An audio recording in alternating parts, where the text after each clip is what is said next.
Livro aberto. Hoje vamos mergulhar no capítulo 7 do livro de Juízes, onde vemos Gideão enfrentar o momento decisivo da sua jornada. Este capítulo nos mostra como Deus reduziu um exército de 32.000 para apenas 300 homens, provando que a vitória não depende da quantidade, mas do poder divino.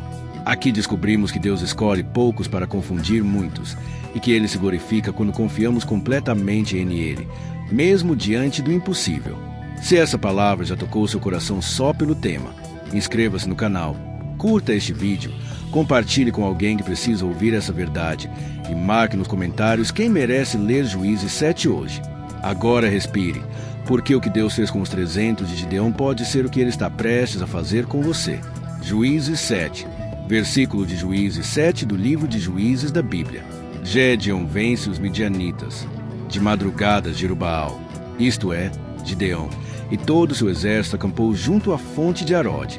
O acampamento de Midian estava ao norte deles, no vale, perto do Monte Moré. E o Senhor disse a Gideão: Você tem gente demais para eu entregar Midian nas suas mãos, a fim de que Israel não se orgulhe contra mim, dizendo que a sua própria força o libertou. Anuncie, pois, ao povo que todo aquele que estiver tremendo de medo poderá ir embora do monte de Gileade. Então 22.000 homens partiram, e ficaram apenas 10.000. Mas o Senhor tornou a dizer a Gideão: Ainda há gente demais. Desça com eles à beira d'água, e eu separarei os que ficarão com você. Se eu disser, este irá com você, ele irá.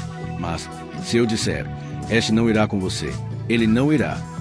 Assim Gideão levou os homens à beira d'água, e o Senhor lhe disse: Separe-te beberem a água, lambendo-a como faz o cachorro, daqueles que se ajoelharem para beber. O número dos que lamberam a água, levando-a com as mãos à boca, foi de 300 homens. Todos os demais se ajoelharam para beber.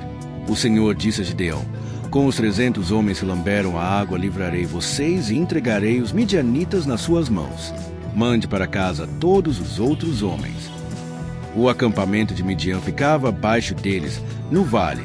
Gideão mandou os israelitas para suas tendas, mas reteve os 300. E estes ficaram com as provisões e as trombetas dos que partiram. Naquela noite, o Senhor disse a Gideão: Levante-se e desça ao acampamento, pois vou entregá-lo nas suas mãos. Se você está com medo de atacá-los, desça ao acampamento com seu servo Pura e ouça o que estiverem dizendo. Depois disso você terá coragem para atacar. Então ele e o seu servo Pura desceram até os postos avançados do acampamento. Os midianitas, os amalequitas e todos os outros povos que vinham do leste haviam se instalado no vale. Eram numerosos como nuvens de gafanhotos. Assim como não se pode contar a areia da praia, também não se podia contar os seus camelôs. Gideão chegou bem no momento em que um homem estava contando seu sonho a um amigo. Tive um sonho, dizia ele. Um pão de cevada vinha rolando dentro do acampamento midianita e atingiu a tenda com tanta força que ela tombou e se desmontou. Seu amigo respondeu: Não pode ser outra coisa senão a espada de Gideão, filho de Joás, o israelita. Deus entregou os midianitas e todo o acampamento nas mãos dele. Quando Gideão ouviu o sonho e a sua interpretação, adorou a Deus. Voltou para o acampamento de Israel e gritou: Levantem-se! O Senhor entregou o acampamento midianita nas mãos de vocês.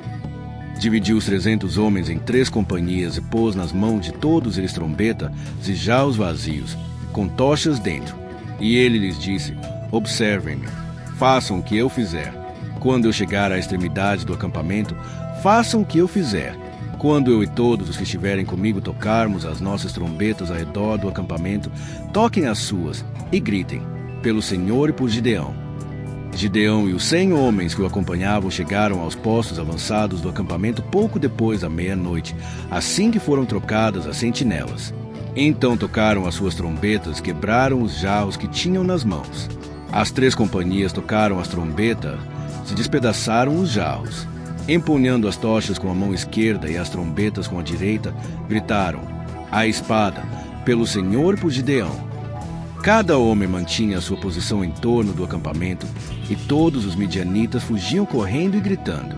Quando as 300 trombetas soaram, o Senhor fez que em todo o acampamento os homens se voltassem uns contra os outros com as suas espadas. Mas muitos fugiram para Bet-sita, na direção de Zererá, até a fronteira de Abel-meolá, perto de Tabate. Foram, pois, convocados todos os homens de Efraim, e eles ocuparam as águas do Jordão até Bet-bara. Os israelitas de Naftali, de Asser e de todo Manassés foram convocados e perseguiram os midianitas. Gideão enviou mensageiros a todos os montes de Efraim, dizendo: desçam para atacar os midianitas, cerquem as águas do Jordão à frente deles até Bet-bara. Eles prenderam 2 líderes midianitas, Oreb e Zeeb. Mataram Oreb na rocha de Oreb e Zeeb no tanque de prensar uvas de Zeeb. E, depois de perseguir os midianitas, trouxeram a cabeça de Oreb e a de Zeeb a Gideão, que estava do outro lado do Jordão. Pessoa com as mãos postas, se essa mensagem falou com você, não guarde só para si. Compartilhe este vídeo com alguém que precisa ser lembrado de que Deus não precisa de multidões para operar milagres. E escreva aqui nos comentários: eu creio que Deus pode fazer muito com pouco na minha vida. Porque Juízes 7 não é apenas a história de uma batalha vencida. É um lembrete poderoso. Quando Deus nos escolhe, Ele transforma nossa pequenez em grandeza, nossos poucos recursos em vitória estrondosa, e nossa confiança em Ele em triunfo garantido.